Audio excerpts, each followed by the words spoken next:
High, আমি Mitali. Mitu underscore স্পিক্সের এক নতুন এপিসোড নিয়ে আমি আবার চলে এসেছি। আজকে আমরা এসেছি টি-20 বিশ্বকাপের নিয়ে আলোচনা করব। আমাদের সিনিয়র একজন ক্রীড়া সাংবাদিক যার কথা সবাই জানে, দেবাশিস দত্তের সঙ্গে। আমি তখন বলছিলাম যে এই টি-20 বিশ্বকাপের ইন্ডিয়ার দল সম্পর্কে আমাদের খুব সিনিয়র এবং খুব জনপ্রিয় ক্রীড়া সাংবাদিক দেবাশিস দত্তের সঙ্গে কথা বলবো। দেবাশিস দা, আমার মিতু আন্ডারস্কোর স্পিক্সে আপনি প্রথম কথা বলছেন, এর আগে আপনার সাথে কথা হয়নি। তো আমি আজকে জিজ্ঞেস করবো যে এই শুভমান গিলের অমিশন ছাড়া বিরাট কোনো সারপ্রাইজ আমার মনে হয় না আছে। আপনার কি মনে হচ্ছে? আমি মোহাম্মদ শামিকে রাখতাম। আচ্ছা, তার কারণ হচ্ছে যে গতি তো এমনিতে কম হবে, তখন ইন্ডিয়ার উইকেটে খেলা হবে, সেখানে কিন্তু শামির গতিটা দরকার, অভিজ্ঞতাটা দরকার, এবং যে বোলারটা একই অ্যাকশনে দুদিকে সুইং করাতে পারে, অর্থাৎ তোমাকে দেখাচ্ছি আউট সুইং কিন্তু বেরোচ্ছে ইন সুইং হিসেবে, বা এই আউট সুইং দেখাচ্ছি কিন্তু শেষ মুহূর্তে আমি এই আঙুলের প্রেসারে আমি বলটাকে বার করে দিচ্ছি। তো এই যে ব্যাপারগুলো সেটা উইল বি মিসিং। আর বাকি তো দেখো, দুনিয়ার সেরা টিম এখন টি-20 ইন্ডিয়ার টিমটা, ফলে এমনিতে আরো অন্য কোনো কিছু নেই। তবে যশস্বী জয়সওয়ালকে আমরা বলছি যে নীতি নেওয়া উচিত ছিল, কোথায় নেবে, জায়গা সত্যি খুব কম। ঈশান কিষান এসে সব হিসেব উল্টো পাল্টে দিয়েছে, তারা হলে হয়তো ও থাকতো। টি-20 ওয়ার্ল্ড কাপ আমাদের সেরা টিম, মানে সেরা ইন্ডিয়া সেরা দল, আগের বারে বিশ্ব চ্যাম্পিয়ন টি-20, কিন্তু সেখানে দুই মহারথী মানে রোহিত শর্মা, বিরাট কোহলি কিন্তু নেই। হ্যাঁ, নেই, তা সত্ত্বেও সেরা টিম। ওরা থাকলে হয়তো মানে একদম চোখ বুজে বলে দিতাম। এখন এই সামান্য যে কিন্তু কিন্তু আছে, সেটা হচ্ছে ওই দুজনের অনুপস্থিতি। তবে ওদের জায়গায় যারা এসছে, দে আর নট ব্যাড। শুভমান গিলের কি বাদটা সম্পর্কে আপনি কি বলবেন? মানে ভুল সিদ্ধান্ত। আচ্ছা, ভুল সিদ্ধান্ত। এবং সবচেয়ে বড় কথা হচ্ছে যে গৌতম গম্ভীর যেভাবে দল পরিচালনা করছে, তাতে তার ইয়েসম্যান হলে দলে জায়গা আছে, আর তা না হলে নেই। তো যেহেতু বিভিন্ন সাক্ষাৎকারে শুভমান গিল রোহিত শর্মা এবং বিরাট কোহলির প্রশংসা করেছেন, সেটা ভালোভাবে নিতে পারেননি গৌতম গম্ভীর। কারণ আমি যাকে ছেঁটে দিতে চাইছি, আমি প্রকাশ্যে বললাম যে তুমি 3 ঘরানার ক্যাপ্টেন হবে, আর তুমি এরকম উল্টোপাল্টা কথা বলছো, ফলে একদম নিঃসন্দেহে। তবে ওকে একা দোষ দেওয়া ভুল হবে। এর সঙ্গে কিন্তু অবশ্যই থাকবেন নির্বাচক সমিতির চেয়ারম্যান অজিত আগারকার। সেও কিন্তু একবারে নলেন গুড়ের সন্দেশ হয়ে বসে আছে, সত্যি একেবারে নলেন গুড়ের সন্দেশ হয়ে বসে আছে। তাকে কেউ ধরাছোঁয়ার বাইরে, সবাই আমরা গালাগালি করছি একমাত্র গৌতম গম্ভীরকে, কিন্তু একা গম্ভীরের পক্ষে তো বাকি 10 জনকে কাটিয়ে গোল করা সম্ভব নয়। পেলেও 7 জনকে কাটাতেন, পেলে আমাদের চুনী গোস্বামী 4 জনকে কাটাতে পারতেন, তারপরে উনি আটকে যেতেন। তো এই দম বেদম হয়ে যায়, তার চেয়েও বড় কথা হচ্ছে যে স্কিল নষ্ট হয়ে যায়। তো এই ব্যাপারগুলো যদি আমরা মাথায় রাখি, ঠিকঠাক রাখি, আমরা সত্যিই তো গাভাস্কার যেরকম বলেন যে once the team is selected, এটা নিয়ে আর আলোচনা করা উচিত না। আমরা আলোচনা করছি না, শুভেচ্ছা জানাচ্ছি, কিন্তু কিছু কিছু প্রশ্ন তো খোঁচা বা কাঁটা থাকে, সেই কাঁটাগুলো একটু নাড়াচাড়া করে দেখলাম আর কি। আমরা এতক্ষণ ধরে বলছিলাম যে শুভমান গিল বাদ হয়েছে, তার কারণ মানে বাদ পড়েছে, তার কারণ হচ্ছে তার টি-20-তে তার অ্যাভারেজ ভালো নয়, ইনফ্যাক্ট ওর ব্যাড ফর্মের মধ্যে দিয়ে যাচ্ছিল। তো দেবাশিস দা কিন্তু একটা নতুন বিতর্ক এনে দিয়েছে। দেবাশিস দা বলছে যে গৌতম গম্ভীরের ইয়েসম্যান উনি হতে চাইছেন না, এবং সেটা একটা বড় কারণ হয়ে যাচ্ছে, তাই তো? অবশ্যই অবশ্যই, এটা নিয়ে তো আর কোনো, তার কারণ ওর অ্যাভারেজ খারাপ বলা হচ্ছে 43 পয়েন্ট সামথিং, খারাপ একটা টি-20 ব্যাটারে ঘরে।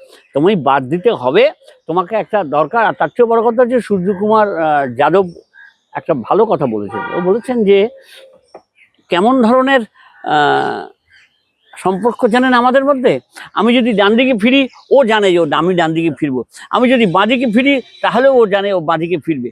তো এর ফলে কি হয়েছে, একেবারে সবাই জেনে গেছে সূর্যকুমার যাদব যদি একবার বাইরেও যেতে যায়, তাহলেও মনে হয় গৌতম গম্ভীর জানবে যে ম্যাচ চলাকালীন একবার ওর বাইরে যাওয়ার দরকার আছে, বুঝতে পেরেছো তো? এই কারণেই আমার একটাই কথা মনে হচ্ছে যে Suryakumar Yadav good, very good, কিন্তু ওর ফর্ম নিয়ে সবাই চিন্তিত, টিম চিন্তিত নয়, করতে খুব ভালো, এবং গৌতম গম্ভীরও চিন্তিত নয়, মানে এটাই মজার ব্যাপার আর কি। আচ্ছা, তাহলে এই T20 ওয়ার্ল্ড কাপে আমরা কি প্রেডিক্ট করছি, মানে যেটা হোপ করছি ভারত জিতবে সেটা আলাদা কথা, কিন্তু thinking about all the teams এবং ভারতের টিম, এটা মাথায় নিয়ে আমরা কি ভাবছি যে কতটা কি আশা, মানে রেজাল্ট? আমার মনে হয় ফাইনাল পর্যন্ত যাবে দল, কারণ ফাইনালে কিন্তু যে কোনো দল যে কোনো দিন হারতে পারে। তা না হলে 1983-তে 183 রান করেও ভারত যে ওয়েস্ট ইন্ডিজের মতো দলকে হারাতে পেরেছিল, তারও কিন্তু কোনো ব্যাখ্যা নেই। ব্যাখ্যা একটাই, যে ওয়েস্ট ইন্ডিজ ব্যর্থ হয়েছিল এবং ভারত খারাপ খেলেও জিতেছিল। অনেক কাগজে হেডিংও হয়েছিল, ভারত খারাপ খেলিয়াও চ্যাম্পিয়ন। হ্যাঁ, তো এরকম ব্যাপার স্যাপার তখন ছিল। তো সেটা আমি বলবো যে, কিন্তু দেখে শুনে মনে হচ্ছে যে সত্যিই কিন্তু কোনো ফাঁক নেই এবং নাইসলি ব্যালেন্সড এবং একাধিক অলরাউন্ডার রয়েছে। স্পিনিং ডিপার্টমেন্ট খুব ভালো, বোলিং ডিপার্টমেন্ট খুব ভালো। তবে হ্যাঁ, হর্ষিত রানার জায়গায় আমি যদি মনে করি যে ওখানে যদি আমি মোহাম্মদ শামিকে রাখতে পারতাম, তাহলে একদম 16 কলা পূর্ণ হতো বা স্বয়ংসম্পূর্ণ দল হয়ে যেত বলে আমার মনে হয়। ওকে, আচ্ছা, এই ইন্ডিয়া ছাড়া আর কোন টিমকে, মানে ডার্ক হর্স, মানে আপনি কাকে বলবেন এই ডার্ক টুর্নামেন্টে? হর্সটা অন্য জিনিস। আমি বলবো যে অস্ট্রেলিয়া, সাউথ আফ্রিকা, ইংল্যান্ড, এরা ভারতকে ঝামেলায় ফেলবে, অন্য দলগুলোকেও ঝামেলায় ফেলবে। ওজনদার দল, বড় ম্যাচ জিততে জানে, এতে সব ঠিকই আছে। পাকিস্তানকে ধর্তব্যের মধ্যে ধরছি না, কারণ ওরা এখনো ঠিক করতে পারছে না যে ভারতের সঙ্গে পায়ে পা দিয়ে ঝগড়া করবে, বাংলাদেশকে টানবে, এইসব দিকে ওদের মন আছে, খুব ভালো মন দিয়েছে। হ্যাঁ, তার ফলে ভারতের ক্রিকেট টিমের খুব সুবিধা হয়ে যাবে। আমি খুব খুশি হব যদি ডার্ক হর্স হিসেবে অনেকটাই উঠে আসতে পারে ওয়েস্ট ইন্ডিজ। আমাদের ছোটবেলাকার অভিমান, আমাদের ছোটবেলাকার ক্রাশ, আমাদের ছোটবেলাকার ভালোবাসা, সেটা যদি হতে পারে। কারণ ওদের দলে এমন বড় বড় ব্যাটসম্যান আছে যারা বড় বড় শট নিতে জানে এবং যারা চাপের মধ্যে থেকে দুম করে খেলে দিতে পারে। তবে কবে চাঁদ উঠবে সে কথা যেমন অনেকে জানে না, এক্ষেত্রেও তাই। হলে আমাদের খুব আনন্দ হবে। ব্রাজিল এবং ওয়েস্ট ইন্ডিজ এই দুটো সমর্থন করে ছোটবেলা থেকে বড় হয়েছি, ফলে এদের সমর্থন থাকলে I will like it. Actually West Indies very, মানে আমার খুব ফেভারিট টিম, যদিও মানে আফটার ইন্ডিয়া আমার একটু বেশি ভালো লাগে অস্ট্রেলিয়াকে। কোনো সন্দেহ নেই, গুড টিম, এবং ট্রাভিস হেড আবার ঝামেলা করবে, এতেও কোনো সন্দেহ নেই। ফলে এই দলগুলো ভালো দল, কিন্তু আমাদের দলটা বৈচিত্র্য এত বেশি যে কোনো প্রেশার থেকে বেরিয়ে যাওয়ার মতো দল। আর সূর্যকুমার যাদব হাসতে হাসতে ক্যাপ্টেন্সি করছে, নিজে রান পাচ্ছেন না, তাহলেও ওই যে দলটাকে নিয়ে এগিয়ে যাচ্ছেন, it is something. Yeah, definitely. আচ্ছা দেবাশিস, আমি একটু লক্ষ্য করছিলাম যে মানে আমরা সবাই জানি যে রাজনীতি কতটা প্রভাব ফেলে স্পোর্টসের ওপরে, কিন্তু আমি T20 বিশ্বকাপের কথাই বলছি যে T20 দল অ্যানাউন্স হলো, ইন্ডিয়া দল অ্যানাউন্স হলো, এত সব কিছুর মধ্যেও সব কাগজে বা সব পোর্টালে সব জায়গায় কিন্তু বেসিক্যালি বাংলাদেশ নিয়ে কথা হচ্ছে। ভারত কি করবে, শুভমান গিল বাদ পড়লো, সেটা অবশ্যই একবার দুবার মেনশন হয়েছে, কিন্তু সবকিছু সব বাংলাদেশ। তো এটা কি মনে হচ্ছে না যে আমরা যেন মানে রাজনীতিটা অনেক বেশি হয়ে যাচ্ছে আমাদের সন্ধ্যাবেলার কোনো টেলিভিশন চ্যানেলে স্পোর্টস নিয়ে আলোচনা হয়? বলো, হয় না। তার কারণ আমরা আলোচনা করব পর্দার বাইরে, আমরা আলোচনা করব ড্রেসিং রুমের বাইরে, আমরা আলোচনা করব ড্রয়িং রুমের বাইরে। তো এর ফলে কি হচ্ছে, স্পোর্টস সম্পর্কে লোকের আগ্রহ যদি হারিয়ে যায়, এটা অত্যন্ত খারাপ ব্যাপার স্যাপার হবে। এখন অধিকাংশ বাবা মার একটি করে ছেলে মেয়ে, তারা চাইছে দুমন বই দিয়ে তাকে টিউশনে পাঠাতে, কোচিং করতে পাঠাতে, রবীন্দ্রসঙ্গীত শিখবে, একটু তবলা বাজাবে, একটু বেহালা বাজাবে, একটু আবৃত্তি করবে, কিন্তু খেলবে না এবং খেলাও দেখবে না। আর খেলা দেখতে গেলেও যদি রোহিত শর্মা বা বিরাট কোহলি খেলে, তাহলে সপরিবারে দেখবো, আর তা না হলে এদের নিয়ে মারা ঘামার করে নেই। পড়াশোনাটাই চলে গেছে, পড়াশোনাও করে না, গল্পের বই পড়ে না, ঠাকুমা দিদিমার কাছে থাকে না বাচ্চারা, তাহলে তারা ব্যঙ্গমির গল্প জানবে কোত্থেকে? কিছুই তারা জানতে চায় না। একমাত্র সঙ্গী হচ্ছে গুগল বাবা, জিন্দাবাদ গুগল বাবা। তো গুগল করে করে সেখান থেকেও যে ভুল তথ্য বেরোয় তাতেও কোনো সন্দেহ নেই। রোহিত শর্মা, বিরাট কোহলি লাস্ট স্টার্স, মানে যাদের জন্য এক্ষুনি আপনার কথার মধ্যে দিয়ে বেরোলো যে তারা থাকলে, তারা খেললে তখন যায় সপরিবারে, এরকম স্টার্স আমাদের কেন তৈরি হচ্ছে না? সময় লাগবে, সময় লাগবে। শুভমন গিল হবে, হার্দিক পান্ডিয়া বড় বড় স্টার, কিন্তু আনফর্চুনেটলি পিঠে ব্যথা যন্ত্রণার জন্য হচ্ছে না। Varun Chakravarthy is a good material for stars, কিন্তু নিজেকে এতটাই গুটিয়ে রেখে দেয় যে স্টারকে একটু আলো দিতে হবে, একটু বেরোতে হবে আকাশে, মাঝে মধ্যে আসতে হবে। ও আসতেই চায় না, ভেতরের দিকে থাকে। জসপ্রীত বুমরা গত 1-1.5 বছরে ভালো বোলিং করেনি, কিন্তু প্রচার মাধ্যম তাকে 1 নম্বর বানিয়ে রেখে দিয়েছে। এবং ভারত গত 1-1.5 বছরে যে কটা টেস্ট ম্যাচ হেরেছে, বুমরা কিন্তু ছিল দলে। এমনি বলছি, আপনারা একমত নাও হতে পারেন, আমি আমার কথাটা আমি শুধু বলছি। হ্যাঁ, আর সেখানে মোহাম্মদ শামি বাইরে ঘুরে বেড়াচ্ছেন, এটা ঠিক শোভন নয়। এই ডেফিনেটলি দেবাশিস দা, আমাদের টিমে সম্রাট আছে, ও আপনাকে কিছু প্রশ্ন করতে চায়। অবশ্যই অবশ্যই অবশ্যই, এসো সম্রাট। হ্যাঁ, সম্রাট। Thanks, Mitu Speaks. It's an honor Debashis দার সাথে কথা বলার জন্য। Not at all. Debashis da, as you were saying, যে শুভমন গিলকে অমিট করা, he is the face of coming generation superstars. এখন হয়তো সুপারস্টার হয়নি, কিন্তু he is the face In of the making. in the making. We'll take it. But আমাদের manager, আমাদের coach is not vibing well with him. What can be the goddamn reason? না, কিন্তু এটাই কিন্তু মেনে নিয়েছে, শাসক দলের প্রতিনিধি হিসেবে ও দলে এসছে এবং ও ধরে নিয়েছে যে আমাকে এখান থেকে তাড়ানো হবে না, তাই আমি যা খুশি তাই করবো। এই যা খুশি তাই করতে গিয়ে ও কিন্তু রোহিত শর্মা এবং বিরাট কোহলিকে টেস্ট ম্যাচ থেকে বাদ দেওয়ার বন্দোবস্ত করেছে। মানে plot was hacked by him and it was followed unfortunately by BCCI.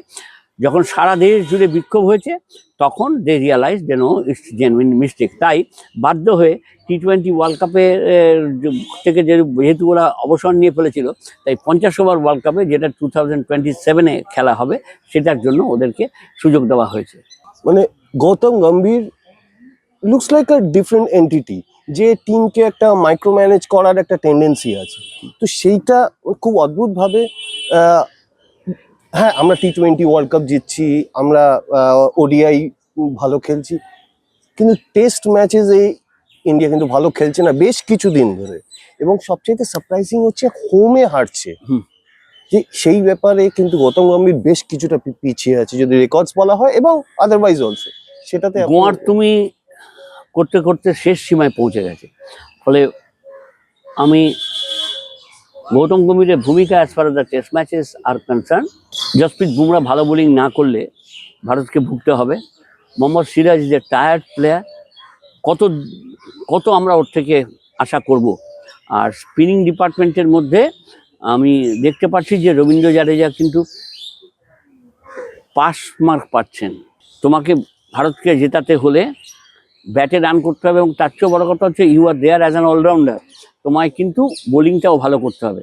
আরেকটা কথা খুব ইন্টারেস্টিং, একবার জাস্ট আপনি মিতুর সাথে কথা বলতে গিয়ে টাচ করেছেন, সেটা হচ্ছে সূর্য কুমার বেশ কিছুদিন ধরে ইন্ডিয়াকে লিড করছে। এক সময় যখন ও স্টার্ট করেছিল তখন ওরা ডেস্ট্রয়িং দ্য বোলিং, কিন্তু হঠাৎ কিছুদিন লাস্ট কিছু ইয়ার্সে ও যেন ইনিংস বিল্ড করছে, ওর সেরকম কনফিডেন্স নেই। এই জায়গা থেকে কি এই T20 টিমে, যেখানে আমরা বাদ দিয়েছি শুভমন গিলকে, ও ইন্ডিয়ান টিমের ক্যাপ্টেন এবং একটা major batsman, top of the অর্ডার্সে থাকা উচিত? What do you think? উচিত তো বটেই, তবে ওরা যেটা ব্যাখ্যাটা দিচ্ছে 10 ওভার বোলিং করার মতো যোগ্যতা ওর নেই এখন, পিছের যন্ত্রণায় কাতর হয়ে যাবে। 4 ওভার ম্যানেজ করে দিচ্ছে, কিন্তু 10 ওভার করতে পারবে না। 10 ওভার করতে না পারাটা একটা minus point against him.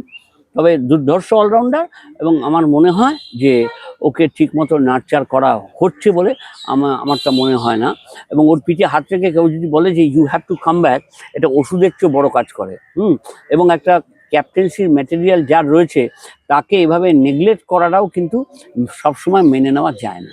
It was great talking to you. Yeah, thank you very much. Yeah, excellent. Very very thank you. আপনি আমাদের সঙ্গে এত শেয়ার করেন। দেবাশিসদা কিছুদিন পরেই, আর তো কিছুদিন পরেই শুরু হয়ে যাবে T20 বিশ্বকাপ। দেবাশিসদাকে তখন ধরা ভীষণ মুশকিল। মাঝে মাঝে কলকাতায় যদিও আসবে, কিন্তু আবার চলে যাবে বিভিন্ন ভেনিউতে। তো তখন আপনার পেছন পেছন আমরাও কিছু কিছু জায়গায় কিন্তু যেতে পারি আপনার ভিউজ জানার জন্যে।